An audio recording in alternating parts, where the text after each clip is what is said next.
When I tell you Sarah has been stressing all day for this podcast, sweating, I'm just kidding. How are you Just feeling on a kidding. scale of 1 to 10 though? Like 9.5. I'm like, That's I'm so gonna be good. talking with Taylor. It'll be fine. It'll be fine. But like, I did curl my That's hair. You know what I mean? that's Sarah's actually like moral of the story. Like honestly, we could just not record this podcast and it could just be summarized as her being like, you know what, I'll do it and I'll be fine. But jokes aside, I love bringing on clients and full circle moments and stories because I just see so much in this industry with business coaching and whatnot that's just like it's all fast and glamorous and I never really get to see what happens to the business a year later or you know what I mean? And so for me, this isn't like Sarah had her best month ever and now we're recording a podcast. It's like Right. let's go back to Sarah's story. And so, what I want to do is paint a picture of Sarah as a coach, where she was when she hired me a year ago, and where she's at now. And to summarize all of that in like a few sentences, Sarah was a personal trainer and was just wanted something more, right? She Right. is a mom, young kids, and I'm going to have you kind of paint the picture for me because I'm not going to fill in all of the gaps. But ultimately, there was just a lot of doubt and lack of clarity on just what to do, how to grow, what's even possible for Sarah. And fast forward a year, and she's now crushing, 16, 17K months in recurring revenue, just came off of a 1 week long vacation and now growing the team. So it's just cool to kind of see how that evolution has happened. So take me back to just like when we first kind of started chatting and what the business looked like and how you were feeling. Okay, so I actually kind of want to go back a little bit further. This is a Let's go. second career for me. And so I when I pivoted from my previous career, um, that work was in healthcare. I pivoted and it was a whole like re-envisioning of myself, kind of, because it was like, what do you mean I'm not going to use the degrees I got? But it was this like initial leap of faith. And so I do feel like a lot of my journey has just been like kind of trusting my gut and going, and you are a part of that. You are a part of like me trusting my gut. So that's why that's relevant to this story. But like when I started, training people in person, I knew that I had found like my passion, my calling, and I loved helping people. And it was soon after that I realized, I really need like the nutrition piece of it too. And it all stemmed from my own personal health journey. And so when I started training people and then I got certified as a nutrition coach, I was like, you know what? Like with this nutrition piece, I really want to go online. Like I want to be able to help more people. I don't want to be limited by, time with, like my schedule time, and I don't want to be limited by location. And so that's the nutrition side of things is really what kind of got me into the online space. And I just remember thinking, okay, well, I'm a people pleaser. One of the scariest things for a people pleaser to do is to put yourself out online, put yourself out there online. And so I just kind of started doing that, like doing it scared. And I remember like when I started my business, for me, like my faith is a big part of my identity. It is my identity. And so like a lot of it was just like trusting, where I was being guided and everything. And the first year of my business, I was so thankful for what I had built, knowing nothing that other than I was a good coach, right? And every bit of my clients that I had was, either people I knew or people, tangent, like kind of related to someone that I knew or referral based. And at that time, I really thought my max capacity for clients I could have at one time was 10 clients. Like, I remember telling you that, like, I think the most I can have is 10. And you were like, that's incorrect. And so the first year was just me kind of like winging it on my own. And just being like, I'm going to figure this business thing out.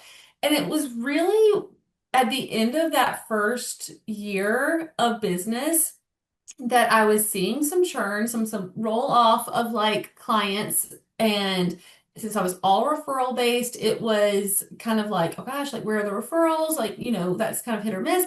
And then I had just learned about you from someone I knew, and I was like, well, let me just reach out to her, And so that's when we started talking, and that's kind of like where our lives, crossed paths. Is that how far you want me to go right now? The Like, black heart and the pink heart officially collided. oh yes, that's when that started too. Yeah. So, I want to bring up a few things that you mentioned that I just think are really relatable because even just from my personal journey, I think it's so hard when you spend money and time into a degree, into a career, and then leave it. It's like your identity has to shift. And it's so hard because I always tell my clients, for the longest time when people would ask me, what do you do? I would always say, well, I was a TV reporter, but now I'm Yes, this.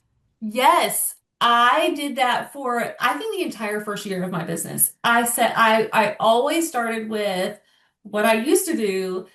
And I think it was a part of like not feeling like legitimate enough in No, my because a new, coach is like, yeah. historically, it's like, okay, trainers are underpaid. Like anyone can be a coach. That's Hmm. not like reputable, Right. Yeah, I And get now I own it. I'm like, oh, I'm a business owner. Let me tell you what I do. That's exactly. evolved. I very like now sometimes it'll come up that I used to do something else and I'm like, oh yeah, like I didn't tell you that yet, but for the first year of my business, I Yeah. always, when people ask me what I did, I started with what I used to do. And that was something that you're the first person I've talked to that just said that you used to do that too, because, um, I was like, why do I do that? What is wrong with me? But Yeah. I did it for a year. Yeah. I mean, it's so normal for like high achievers because what you went into at some point in time, like you believe that that was your passion and that was your like purpose. Hmm. And for me, like say, I mean, similar, but like different, right? Like different fonts, but it's like, you don't just like stumble onto a TV set. Like, you know what I mean? Like Right. that was so niche specific. And so it's like, man, people knew me as like the fit reporter. And I'm like, well, what am I now? Just like the coach? Like that seems lame. So, Right. but again, that was me trying to justify, and it was before I built anything. But I just think that's so important because I talk with plenty of coaches all the time where they're like, how do I find purpose in this business when it's nothing yet, but also finding belief? And so that's where I kind of want to start with like the first 6 months of us working together, right? Hmm. Because what a time. What a time. But Fun. the It was first fun. 6 months of us working together inside of FCA was not like groundbreaking metrics. It was really getting you out of your own way. And Yes. so, you didn't start really crushing higher numbers until probably like months 6 through 12, right? Hmm. But like, let's talk about the beginning and go back to FCA and walk me through kind of like what the first month was like from you. Like, what was eye-opening? How are you feeling? What was that looking like? I think we need to, I always do this. Like, we gotta go back a little further. I need, like, when I got on the call Oh yeah, the for, sales call. We got to talk yeah, about, yeah, you're like, right, the sales call. Yeah, yeah, yeah. it's such an important piece of the puzzle because it makes sense No, you're why it's right. important later, Yeah. right? Like, when I got on the sales call for FCA, I remember being asked, okay, like, what would you like to make? And I know the answer that was expected was, oh, I want to be making six figures. Oh, I want to see 10K months like this. I was like, it'd be kind of cool. Like, and I'm kind of scared to say this, but like, it would be kind of cool to maybe make $60,000 in a year. Like, that was my answer. And I felt so silly for thinking that because that was more than I was making in my previous career, and like, historically, my husband has always been the breadwinner of the family, which is such a blessing, and I am thankful for that. And and it certainly allowed me to have the freedom to pursue my dreams and everything. But it was just always like, so when when I said like maybe like 60,000 a year, and like, when I tell you I did not believe I could actually reach that, I mean it. Like I thought, oh my gosh, what a silly thing I just said. Like I will never reach that. And so, okay. So now that I did like, said, okay, I'm doing FCA because like I need to know what's next. Like I think that's where I felt stuck. I was like, you don't know what you don't know. And like, like, again, I knew I was a good coach, but like from the business side of things, I didn't have a marketing strategy. Like I, I, when I started my business, I had to Google how do I talk on stories. Like I didn't know, I don't think I ever told you that. Like I had to Google like how do you talk on Instagram stories? Like, and so I didn't know, like everything I was learning was I was just learning as I went. And so I knew when, I started FCA, I was like, this like, hey, we're going to learn about marketing strategies. We're going to learn about sales. It had never occurred to me to message people I didn't know. Like it really, like there were just so many things that like in that first month of FCA that I was just like, yeah, I would have never thought of that on my own. Like, I don't know how long it would have taken me to figure that out on my own, but like, I truly don't know if I ever would have. And so I think that was a lot of the first month was like, one, getting in the room with other people who like, knew what they wanted and I was kind of inspired by that. I was like, oh my gosh, these people have like I was like nervous about my goal of hitting a $60,000 a year and I'm walking in on people who are like, how can I get to 10K the fastest? And having you who's like, here's what you've got to do and here's dream bigger. And I think that was probably the biggest thing for me was like the thing that I had to work on the most at the beginning was learning how to dream bigger. And you still push me to do that even today. Um, and I think that's where I had to get out of my own way. Was like I limit myself just based on, what I believe is possible. So that's a lot of what I learned in the first month. Like dream bigger, get in a room with people who like want similar things and hearing from you dream bigger, dream bigger, dream bigger. I think those were like the main takeaways from that first month in FCA. How long did it take you in FCA to get your first client? I mean, probably in the first few weeks. Like I can't remember that exactly, but I don't remember it taking long because I did like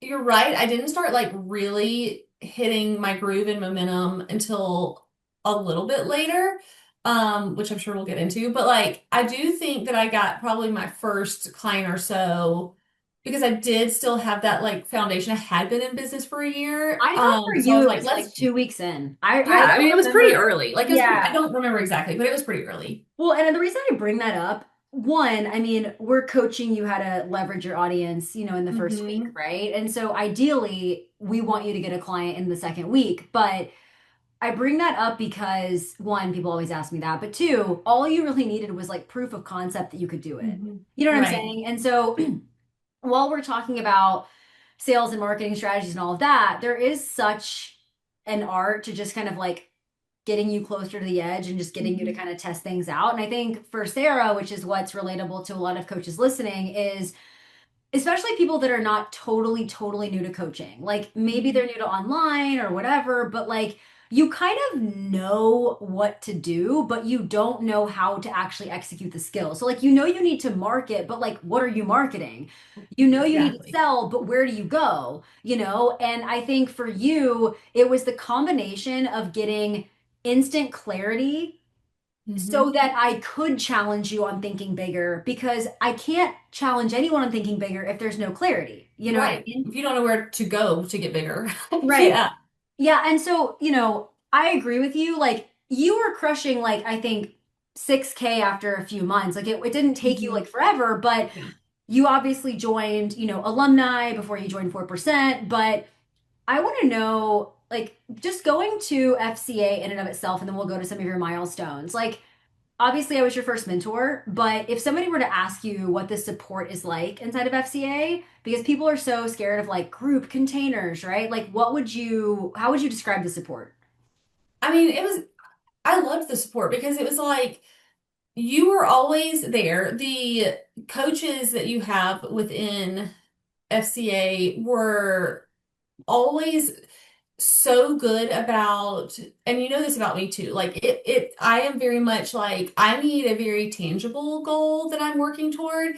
And the coach, in addition to you, the coach that I had in FCA was very good about being like, okay, here's what we're doing. Like we are doing this in the next month, and to get to that month, we're doing this coming week, and that was very much the support I needed to know what to do, because I am good at following through with direction when I'm given direction, and so I felt so supported in that way. And then also like I don't know why anybody would give pushback on like a group setting because like give me all the brains. Like I want when they say two heads are better than one, like give me all of them. Like I love a community setting in one because being an entrepreneur is a lonely place and I am a people person and I think that like for someone like me like I need someone else who's like and I've made friends from these cohorts and just being like you know we just relate to things and then also being able to see other people's questions and things they had and like oh my gosh I didn't even think to ask that question like that I think is such a benefit to the group aspect of FCA. I think it's important, at least the way I describe it. Again, I'm biased because like it's, mine, but I really do think the way that we have it structured, you do get a privatized and customized Mhm. experience, but the group is almost like a benefit. Like it's a perk. Yeah, You know what I'm yeah. saying? Like it's not because you're still getting private calls, you're still Mhm. getting weekly check-ins, like you're still getting all of those nuggets to make sure that we're staring at your stuff every week. Right. But to your point, where else are you, especially when somebody like you, right, who is like, I don't think this is possible. You can't fight it when everyone else around you is like either achieving it or going for it. Exactly. Exactly. Like, I think it took part of it was seeing like, and I think it is a little bit of the competitive nature in me, and not in a negative way, like not like me versus them, but like me versus me.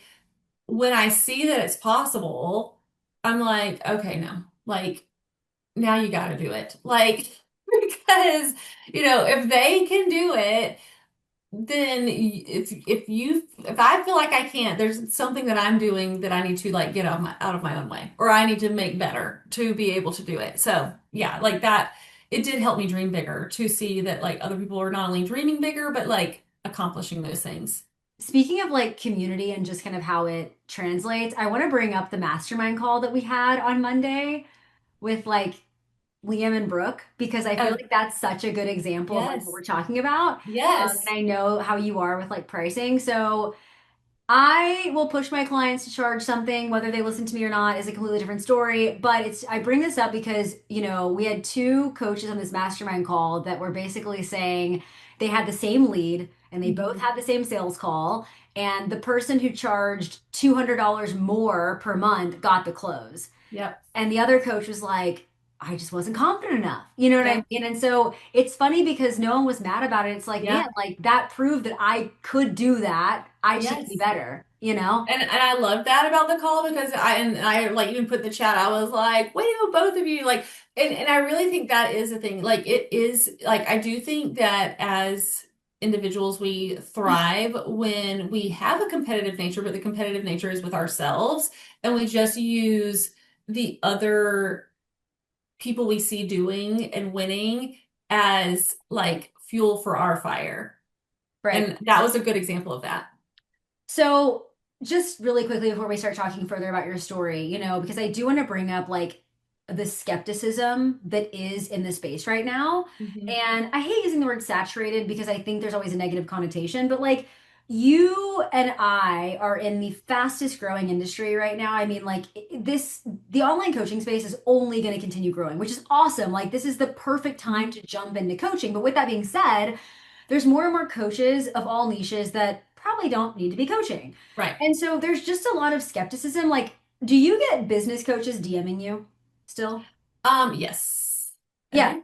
right. So like that's happening all the time, right? Normal. Of course, yeah. But what would you say to somebody that is just skeptical? Like maybe they've invested before, like I just from your experience, like how would you kind of ease that stressor?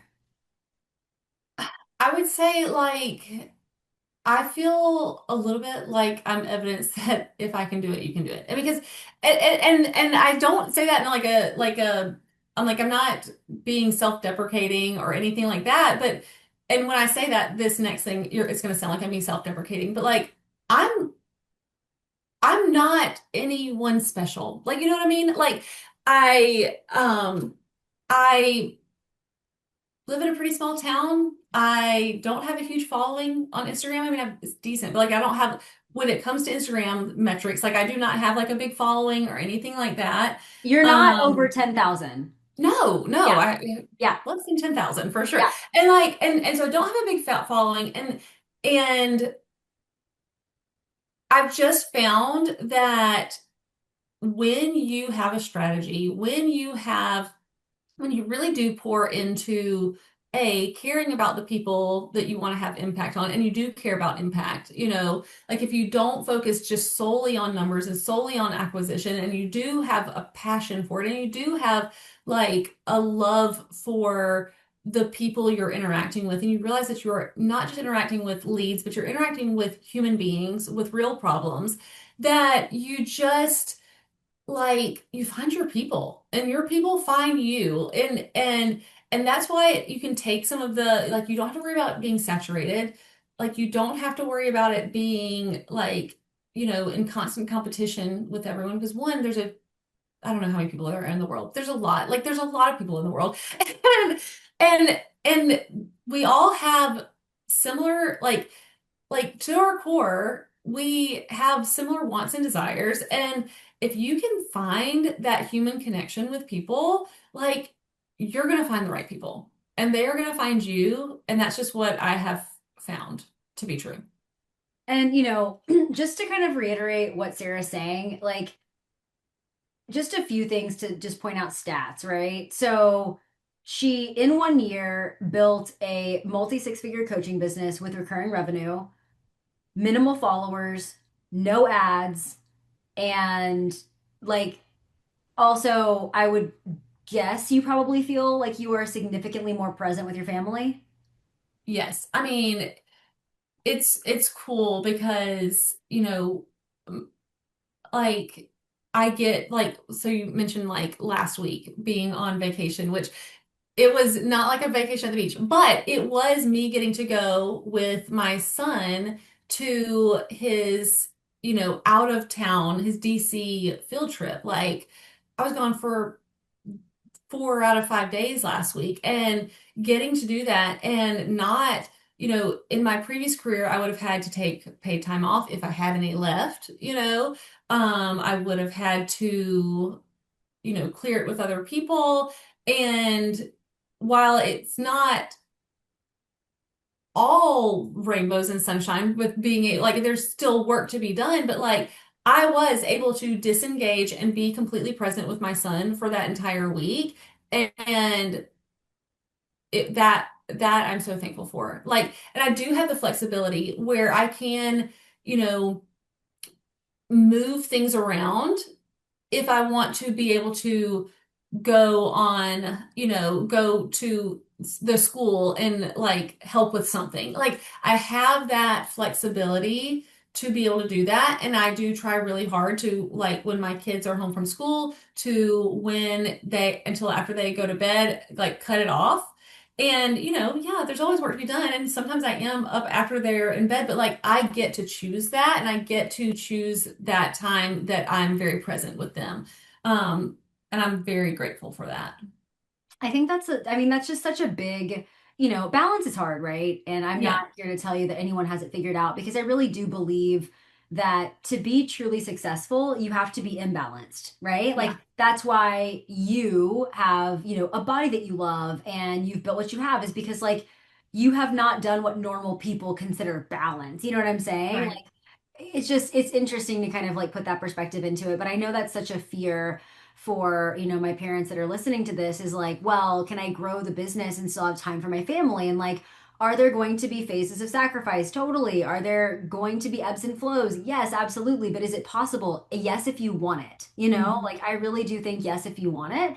So, Sarah, tell me like what happened or like how you felt when you started to get your stride and kind of hit your first like 10K month.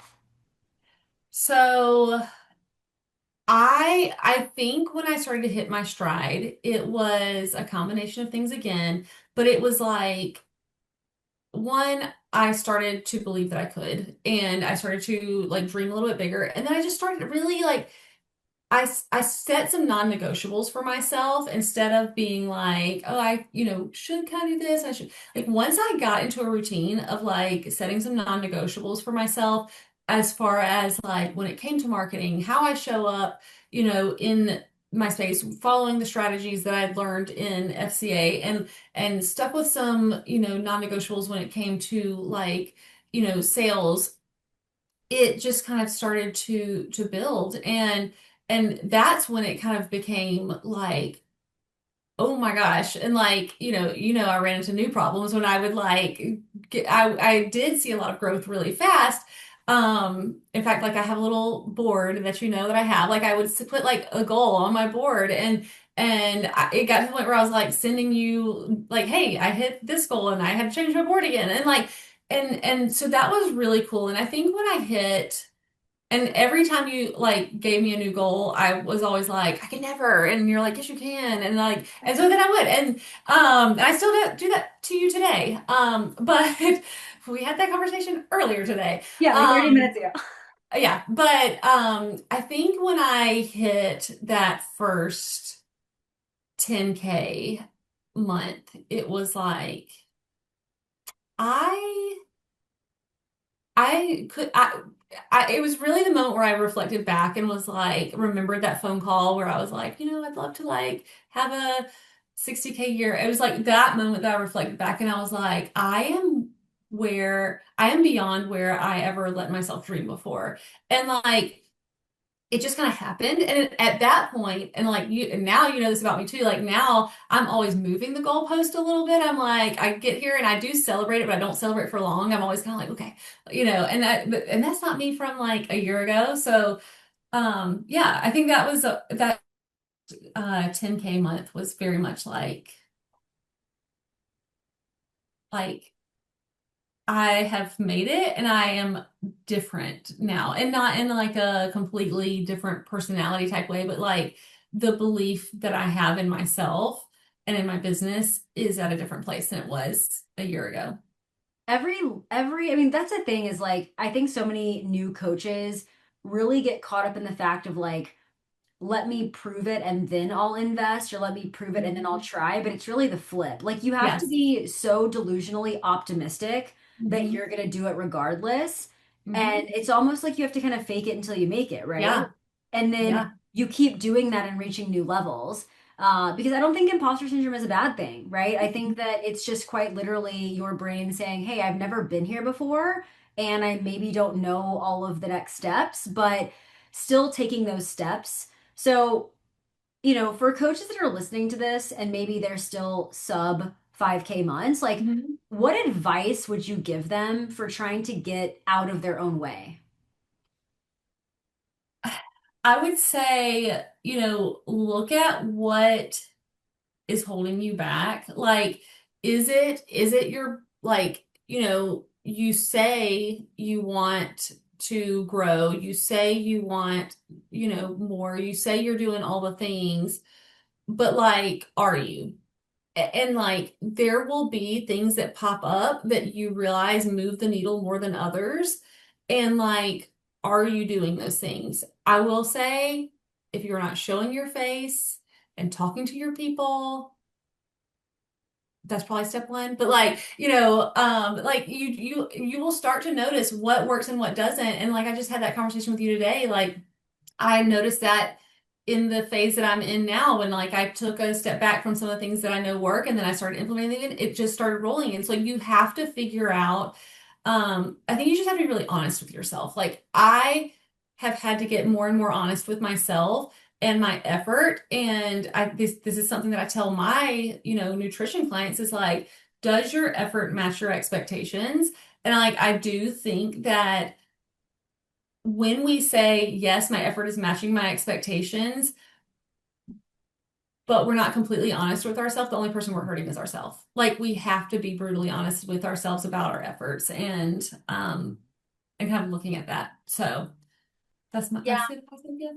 Yeah, no, I mean that is good advice because it's true. I mean, that's probably the number one thing that I hear from coaches is they put the blame on everything else, and usually the blame is not on people. It's like the algorithm or Mhm. their followers or this and that. And like what I think is really cool about my clients and my coaches is even my private clients and like the higher level of 4%, I mean, none of them have more than 10,000 followers. Yeah. Like it's I Yeah, I have had one reel go viral-ish, and it had zero to do with my my coaching. It just happened to be one of my more personality posts. And like, so I don't think my average views are probably anywhere from like 800 to 1,000 views for a reel. Mhm. I mean, it's not viral. They're not going viral. You know what I mean? But like, I'm still able to grow a business despite not going viral. So, Because you've learned what metrics actually matter, right? And I right. think again, I think so many just coaches get caught up in the wrong thing. So last year was your first, full year online. I know it wasn't like technically a full 12 months, but what was your total revenue last year? So, in the last 12 months, I brought in $122,000. So double what you said on our Yeah. sales call. Nice. Yes. Cool. Where are you at so far this year for cash collected? Um, I told you I would have a mind blank. I don't even know. Like, and it's funny that I I think don't we have to can look at math it all. that, honestly. I feel like I can math that for you. Yeah. So I Hold mean, on. I you're can over 100K already though, or right at 100K maybe. Getting the calculator out because I also wasn't prepared for this. Hold on. I know. Mm, maybe I'm just, oh, I'm thinking if you're contracted. Contracted, My you're contract. over 100, but My for cash contracted collected, is this is what's funny. It's like by Q1, mhm. first of all, I used to never speak in Q1, Q2. Like this is new for me too, but like that is new language for me. But like in Q1, I have already made more than I ever did in my previous career for an entire year's salary. Like that's Yeah, and crazy I'm to me. pretty sure that you'll have to check me on this. I need to look at your contracted revenue, but I think your contracted revenue is it's getting close to what you made last year already. Like Yes. I Well, need to check I it, but have some long-term clients which I love, love, love. And so some of them are not even in contract. So I don't, yeah, like yeah, I yeah, good have month to month. revenue coming in Yeah, that isn't even contracted anymore. yeah, yeah, yeah, Which yeah. again, thankful for that. Um, so I think my contract is actually lower than my actual projected revenue. But But if I'll you take hit the that. same quarter 4 times, like you're doubling what you made last year. You know what I mean? Yes. Which is literally so Right. insane. And Sarah's got great retention too. So when she says out of contract, what she really means in better language is that her clients have been with her for longer than no one is out of a contract. Let's be very clear right Yes. Okay. now. Yes. Sorry. Yes. For the people listening, that is a non-negotiable with me. So that's Yes. actually not what she meant, but That is not what I she's meant. got people for well over 6 months, which is awesome. So what I love about just what Sarah said too is like, she came from just so much self-doubt, but a supportive family, supportive husband, Mhm. and wanted to try something, but kind of came at this as like, let me just like dip my toe in and see if Yes. I can do it. And it's really cool because I love taking somebody like that and being like, but look at this. Like, how Hmm. cool is this? And what's funny is like in the last month, Sarah has hired a graphics virtual assistant to help her. So she's no longer touching anything in Canva, which How much time is that giving you back? Oh my gosh, at least 10 hours. At least 10 hours a week. Like, and what's so cool is like, because I never got great at Canva, I like just did it because I had to do it, right? And like now I have someone hired in my business who pumps it out so fast. I'm like, how does she do that? Like, so I'm having, it's great because it's keeping me ahead of schedule too, just to kind of keep up with her. And so it's like, gosh, it's so cool to have someone in my business now who is like helping me like keep the pace too because I have someone who's now efficient at doing that and it's off my plate and it's amazing. It is amazing. What's it been like transitioning from FCA to 4%? Because I will still never forget you being like, I need to call my husband at the conference. And I'm like, Sarah, you're literally at this conference. Like, does he not think that's what's happening? Yeah, yeah, no, like, and none of that I'm sure came as a surprise to you because you have known me for a while at this point. Like, I am a little bit of an overthinker. I am, the like we always do have, and I was like fighting back tears because I'm an emotional person, such an emotional person. Like fighting back tears, like not sad tears, like excited, but also nervous, but also like, ah. And so like, voice quivering, talking to my husband, being like, I think I'm gonna do this, And so, anyways, like the transition has been really cool because now I am in another room where people are still dreaming bigger than I would have ever dreamt. Like, we just got off another phone call, and I was like, are you serious about that? Like, I'm still gonna give you pushback. That's probably gonna be my MO for like ever. But like, I am getting to see people dream bigger. It's allowing me to dream bigger. And the transition has just been like, I feel so incredibly supported. I never have to wonder what's expected of me or where I should be going next. Like I never feel like I'm just like trying to figure out what's next. If I have a question, I have you to ask. And so um it's been amazing. Like I've seen continued growth since joining 4%. And I feel so supported when it comes to the hiring process because that was another thing that I was like, I've never managed people. Like, I don't know how to hire someone. Like, where do I even go to hire someone? Like, and so you have been able to answer all of those questions for me and help me to know what I need to take those next steps. And that has been huge. So that's been a big transition too. So, my last kind of monetary question for you is because it is a different level of involvement in 4%, obviously, right? And so, talk to me about your growth just since you've been inside of 4%, which has only been, almost 4 months. Like, that's not that long, you know? No, I have probably increased my monthly recurring revenue by about $2,000 a month, since joining Yeah. 4%, which Yeah. is, you know, no small thing. And like, you know, having a biggest cash month that I've ever had, like higher than ever would have dreamt, like just last month, um, And how many clients are you at? 53 clients. And how long does it take you to do those check-ins? Well, I divide it over 2 days because that's just, the way I do things. But, you know, like 8 hours total. Like, and that's me, and I'm slower than most people, but I mean, But eight like, hours how cool over, is that? You know what yeah, I'm saying? Like, your retention is well over 6 months, well over industry average. Your check-ins take 8 hours per week for 50 clients. Like, remember when you said you thought you could only have 10 clients? yes, yes, yes, yes. I do remember that. Like, you spent more time doing Canva graphics per week than your check-ins. And now that that's Right, outsourced, we can focus on other things, you know? right, right. Um, what would you say is the biggest thing that I've taught you? Oh gosh. Okay. You have taught me, like the biggest thing you taught me. I know that's a hard one. That's a hard one because you've taught me a lot. The biggest thing you've taught me, I have to go with just dream bigger and do things scary. Like do it even if you're scared. And I think because I am a risk averse, like I've never been a risk taker. And I still wouldn't say that I am.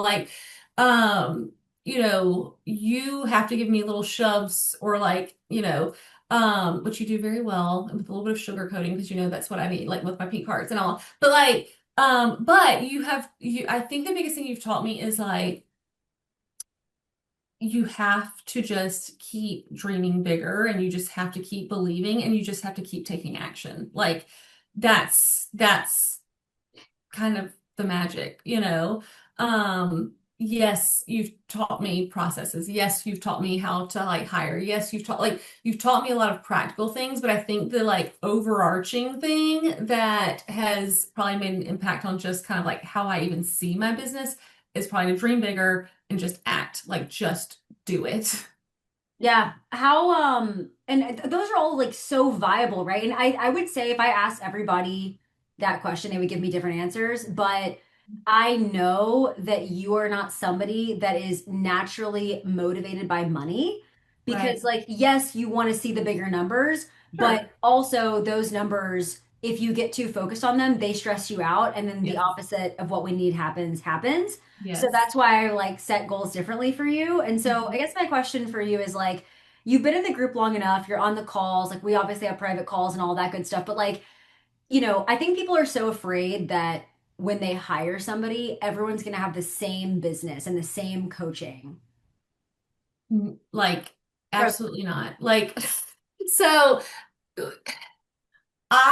and this goes back to what we learned earlier on. When I got on the same sales call where I was like, hey, I would love to make $60,000 a year. I also told them, I was like, Taylor scares me a little bit. Like, you know what I mean? And like, and in the best way, and that I knew that that's what I needed. I needed because our personalities are different. And my personality is different from a lot of the coaches too, in just that, I'm a feeler. I'm a feeler. My love language is words of affirmation. And so you do that so well. And it's funny because like one of my very good friends that I have met in like this coaching, she is very opposite of me. You know exactly who I'm talking about. Like she's like, fast, hard, like aggressive. And I'm like, let's talk about it. But you coach us both and you have like made both of our both businesses grow. You know yeah. what I mean? Like you have helped us both grow businesses that we're very proud of. And I know that we have very different personalities. You and I have very different personalities. She and I have very different personalities, but yet you show up as the mentor that we both need. And I've never been on the private call you have with her, but I guarantee it sounds different than the phone calls we have. You know what I mean?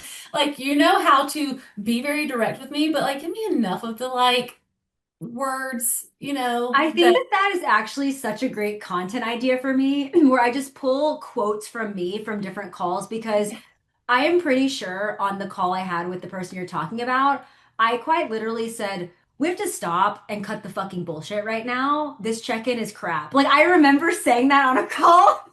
and Like, I can promise you you would never say that to me. no, it was so well received though for that client. Yes, that's exactly what she needs. Yes. That would make me be Yeah. like, "Oh my gosh." She'd almost leave crying. She would be like, I think Taylor's mad at me. Yes, I would be like, Yeah, "She's gonna Taylor's gosh." mad at me. It's just so funny. I don't know. I love talking about stuff like this too because it's like that's why I love at the conference like bringing my mentor up and you guys getting to ask like him questions about me because sometimes I just think we get caught up in our own stuff and like we have blinders Yeah. on, which is totally normal, but it's so helpful for people listening to this to know that like and again, I know I'm saying it and I'm the coach, but it's, even with FCA, like, yes, there is a framework, but every part of it is customizable. Like, every Yes. part of it. We are not making you do anything a certain way. And I think that's why people are successful because they don't feel like closed in a box, you know? Hmm. Yeah. I mean, it's your business. It never stops being your business.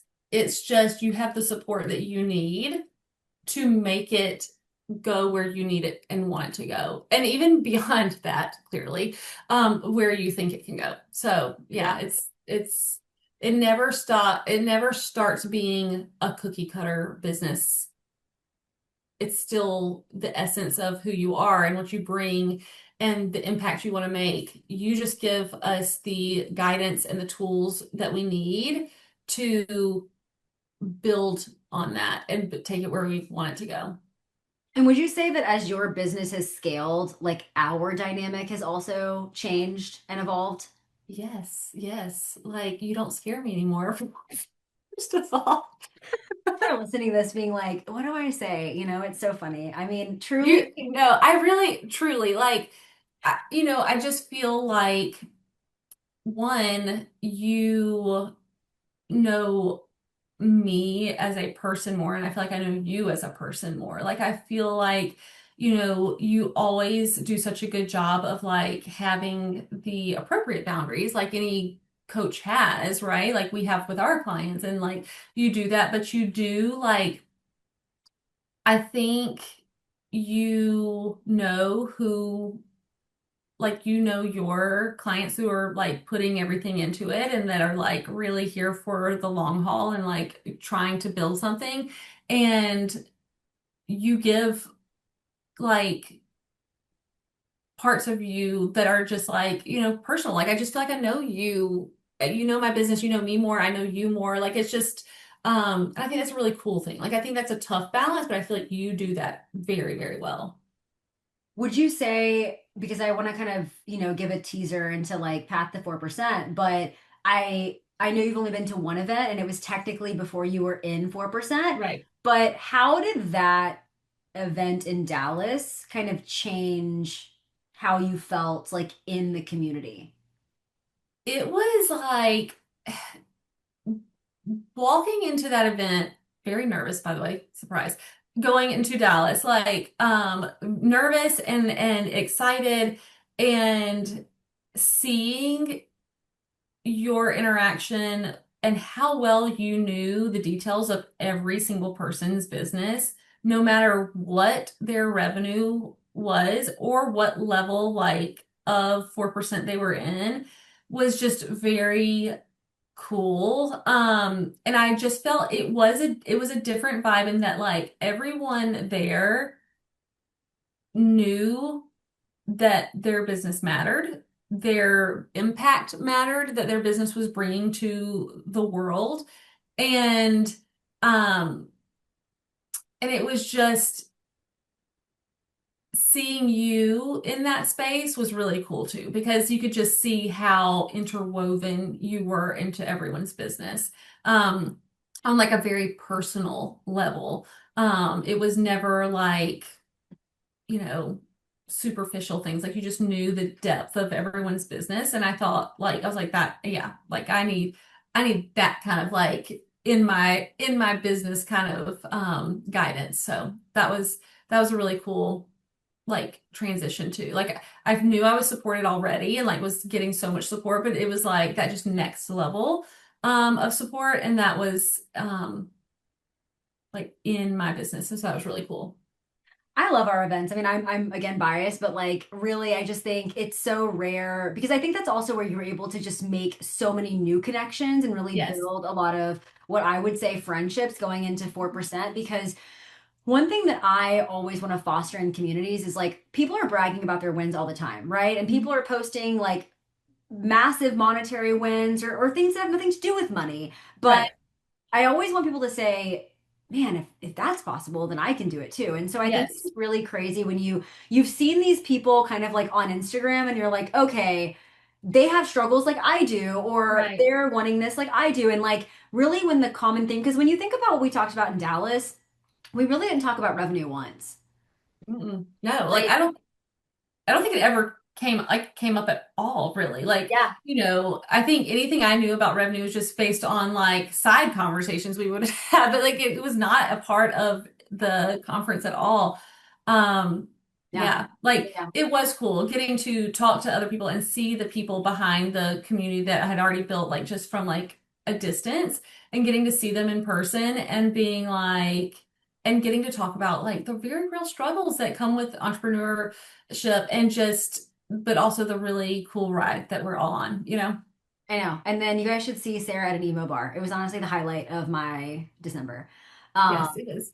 I I love knew more songs than I thought I was going to know. I was very proud of that actually. Listen, that truly was a highlight. That is always fun. I'm gonna have to figure out where we're gonna go in Cabo, but also like what mentor is gonna take you to Cabo? Yes, I'm very excited. And also, like, you know how you felt about seeing me in an emo bar? I'm super excited to see you on a beach. I I don't know think what I'm wearing. It's that is actually a very stressful topic that makes me sweat. Is like you're going to see what? me in my comfort zone. You get to see you feel a little bit nervous about it. Yeah, like what do I wear? I don't know. Like this is a whole thing. When's I'm the just last time you glad went to a beach? I, I just went to a beach. What did you say? When's the last time you went to a beach? Well, technically last week, but also that was for work. I was not on the beach. That doesn't count. It doesn't count. Like, I don't know. Just we've been trying to figure out what is Taylor's aesthetic at a beach. I'm thrilled.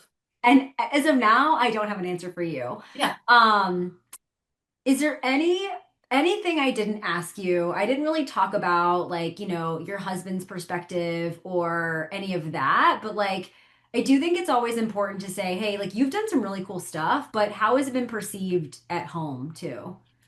Like, okay, first of all, I do have the most supportive husband. Like when I changed careers or when I knew that like I needed to make a pivot and he was the one that was like, he knew I was on my own health journey and like that had become a passion of mine. He was the one that was like, why don't you become a personal trainer? And I was like I, and not use my degrees. Like he's like, just do it. And he has been that way ever since. Like he has been like, you can do it. Like you can do it. You can do it. And like just today, like I, paid us like because we're a family unit like I paid us out of my business like the most I ever have and he came in and was like all right like high-fiving and everything so so it's just been like it's been cool and I think that like because I'm no longer the person who's like well I used to do this and now I do this like I am confident about my business now. And I think that that has been perceived in like even my community because I am a people person. Like I love like my community and everything. And, you know, I don't ever worry about anymore thinking like, oh my gosh, what are people going to think about my like business? Or are they going to think it's like a silly side hustle or anything like that? Like I'm very proud of my business, and if I have haters, I don't know about it, and I'm okay with that. But like, but I don't think well, I probably do, but I don't know that I do. And like, I have felt very like loved and well received even in my community, with what I'm doing, and um, yeah, like it's cool because like I get to have a different perspective when I talk to my kids about like what they're gonna do one day, like.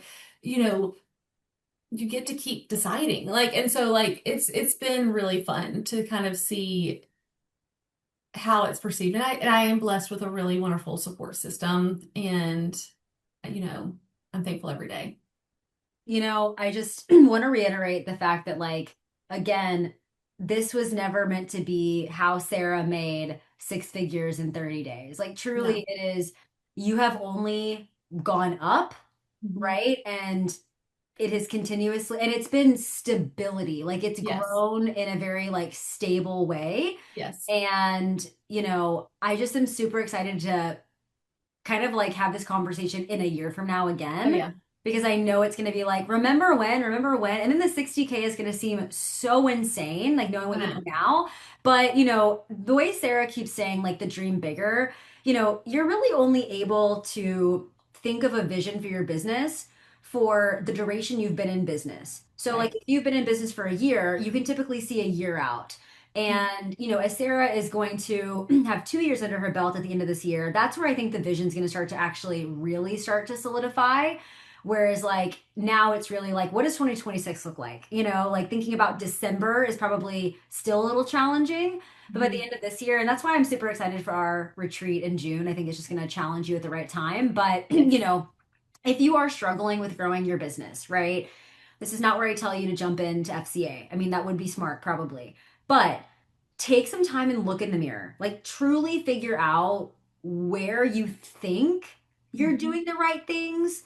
But it all comes down to focus and effort. If I had to Yep. oversimplify everything in business, we spend so much energy and focus on the wrong things Yep. because I really do believe you can build a 10K month business with 2 hours per day of time. Like, I really think you can do that if you just focus on the right things. And that's why I didn't have Sarah run ads. I didn't have Mhm. Sarah think about going viral. I just was like, hey, we have to show up daily. And that's why Sarah, like, wins because no matter how many crippling self-doubt thoughts came into her brain, right? Like, she still showed up every day. Yeah. And when you think about the fact that you've shown up every day for a full year or, 14, 15 months, like most people cannot do that. Right. You know what I mean? And then people may see this and think, oh, she's so lucky. Like, no, Sarah's not lucky. Like, she No, just did what you're avoiding, just you know? keeping the non-negotiables. Yeah, like that's really it. You know what I Yeah. mean? Like what is the equivalent in your business of drink water, get steps, and eat protein? That's really what it comes down to. Yes. Yeah. Yes. So, Yep. Sarah, I appreciate you hanging out with me. Gosh, thank you. This was not scary. The moral of the I'm not story is Sarah is now not afraid of me. I am not afraid of you. I am not afraid of like doing a podcast. Yeah, Well, I'm proud always. of you, and Thank you. your board needs to say 25K, not 20. What? Oh, yes. Okay, I'll change it today.